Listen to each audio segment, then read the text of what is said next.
It's 2020, and a virus has taken over all our lives. There has been over 13 million cases of COVID-19 in the United States alone. Unfortunately, the COVID-19 pandemic could also be contributing to another global health threat, superbugs. So what exactly are superbugs? A superbug is a microorganism such as a bacteria, virus, parasite, or fungus that is resistant to the drugs designed to kill it. The most common superbugs are bacteria, and in more professional terms, bacterial superbugs are referred to as being antibiotic resistant. Without an effective drug to combat these microorganisms, infections caused by superbugs are very difficult to treat.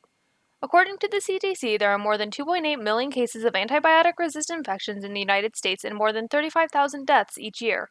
Because more germs acquire resistance through treatment over time, superbugs will continuously pose a threat to global health. So how do superbugs arise?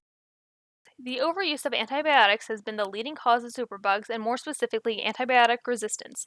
Antibiotic resistance develops when bacteria grow resistant to an antibiotic. Some bacteria may possess a certain gene mutation that allows them to survive when exposed to an antibiotic.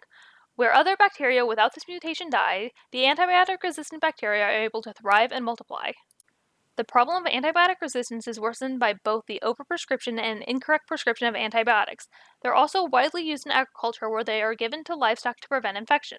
These antibiotics given to livestock flow into the surrounding environment, causing a widespread distribution of antibiotics and contributing to more antibiotic-resistant bacteria. Historically, the first antibiotic was discovered in 1928 and was then approved for use in 1941 during World War II. This accidental discovery, dubbed the wonder drug, would alter the course of medical history by saving people from common bacterial infections. New types of antibiotics were discovered in the 1950s and 1980s. However, certain resistances were already being discovered. This was largely because antibiotics were being prescribed very liberally and used for almost everything, even for viruses like the flu and common cold.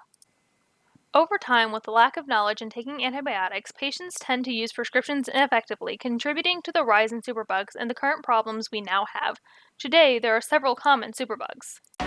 All right, ladies and gentlemen, and welcome to tonight's main event, featuring our 4 all-star superbugs. These antibiotic-resistant bacteria and fungi will certainly ruin your family's holiday season. Leading us off, we have the carbapenem-resistant Acinetobacter. This bacteria causes many people UTIs and pneumonia and will kill over 700 innocent lives every year. And next into the ring, this rising star just won the 2018 Rookie of the Year award with over 300 clinical cases in its first year alone. Give it up for the Candida auris. This drug-resistant fungus causes severe infections and shows no signs of slowing down. And coming up next, a longtime legend in the ring, please welcome the Clostridioides difficile. This bacteria is a for sure Hall of Famer, has the most career deaths, and worst to worst has a devastating 17.5% kill ratio. Think you've ever had bad diarrhea? Just wait until you meet this feller. Thank you, Josh. The COVID-19 pandemic has also been contributing to the threat of superbugs. According to an article by National Geographic, with more people going to hospitals, there has been an increased spread of superbugs such as Candida auris, which sticks to doors, sheets, and medical devices. These superbug infections may be contributing to more deaths amid the pandemic. So now that you know more about superbugs and the problems it possesses, how exactly can you prevent superbug infections? First, proper hand hygiene is the most effective method. Wash your hands with soap and warm water instead of using hand sanitizer whenever possible. Additionally, make sure to use antibiotics as prescribed. Even if you start to feel better, finish your prescribed dose. Lastly, do not share or use other people's antibiotics. In conclusion, although superbugs are a significant global health threat, there are steps we can take to combat them.